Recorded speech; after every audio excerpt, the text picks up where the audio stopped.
All right, yeah, this is some serious news, man. This morning, just woke up and found this out. So, got our President Trump, he's been, and the First Lady Melania Trump has been tested positive for the coronavirus. And this is huge because, as you know, I remember Chris Wallace in that presidential debate, he was facilitating it, commentating on it, and they had like a subject when he was asking them those questions about the coronavirus procedures. What can you do? How negatively impacted the coronavirus? What do we see in the next 4 years if we elected you? Or what can we do to move forward? As you, obviously, you can see, about over 7 million people, man, in America has been affected by it, and over 200,000 people, 207,000 people to be exact, has died from the coronavirus, man. So it's hardworking Americans, especially individuals that has upper respiratory problems. It shot the economy. People, small businesses was unable to recover. So this was a huge issue, man. Usually that's supposed to be the backbone of America, has pretty much it plummeted, man. So this was pretty bad. And I remember President Trump, he stated that, well, he referred to Joseph Biden. He was saying like, well, okay, well, I don't wear a mask like him. I mean, every time you see him, he has a mask. He could be 200 feet away. He has the biggest mask there is.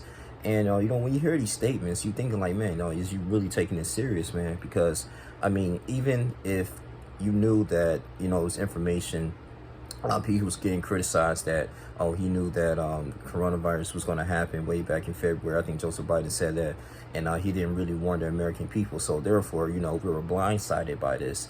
But moving forward, man, he had to cancel his rally on this Friday as well, because of that. And we don't know how negatively that's going to impact the second debate going on with Mike Pence and Senator Kamala Harris.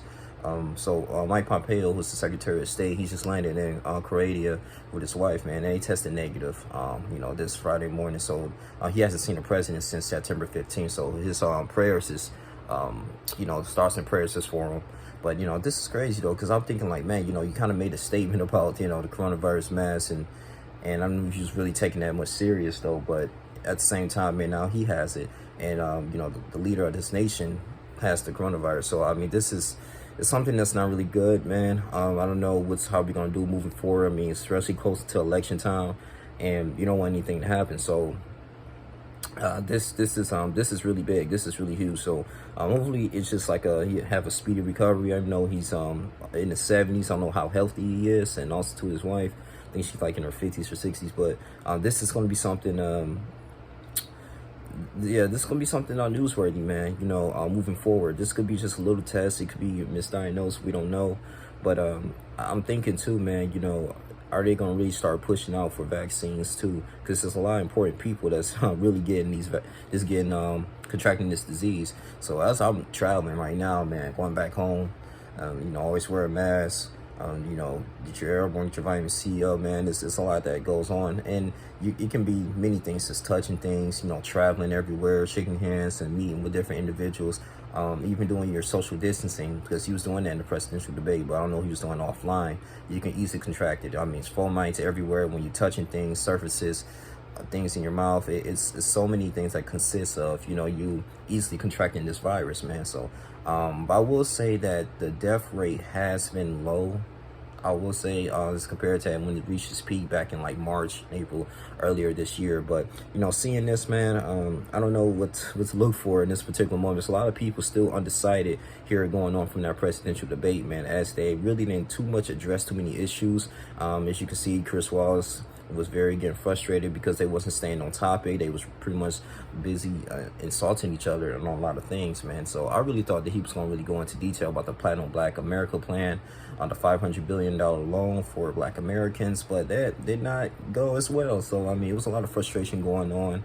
Even people who supported Trump, who didn't support Trump, they were very still undecided. Like, wow, like we're really not focusing more on the issues of the country, but you focusing talking about his son, how he got kicked out of the military, and smuggling cocaine and all this type of stuff. I'm like, what's that have to do with us moving forward? Like, I just want to look for what are we looking forward to in the next 4 years. What is the direction of this country here? The racial issues, the Breonna Taylor case.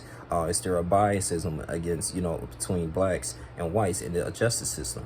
How can we do that to move forward? How can we eliminate that, man, to create more fairness? Okay, the riots that's going on, the statues that's being brought down, a lot of things that happen in this country. The Dakota pipeline stuff, man. I mean, what are we going? What are we doing? So what's the general direction? And I just think that it was a lot of just bickering, fighting going on, man. So it was really nothing productive and constructive, man, for that hour and 30 minutes. That's my personal opinion for both candidates. And Joseph Biden's really didn't kind of keep his composure too much as well. He's getting very defensive. He didn't really pinpoint and stand firm on his arguments and stay close to the topic and the subject. He let President Trump get into his head to the point that he started going back and forth and adding fuel to the fire, calling him a clown, all these type of things. And it was just a big mess to me. Something that I never seen in my life when it comes to professionalism and leadership debate. Debate is really pretty much, you stand firm on a topic or a subject, and you continuously to have logical reasoning, analytical reasoning, and you have the ability to articulate your thoughts on that particular subject. You don't usually get your emotions involved, man. That's how you lose. But here and there, I'm just going ahead and end this. But hopefully, yes, a speedy recovery here. That's all I really have to say. I think that's just very huge. So, just like, comment, subscribe, share this video. I'm out. Deuces.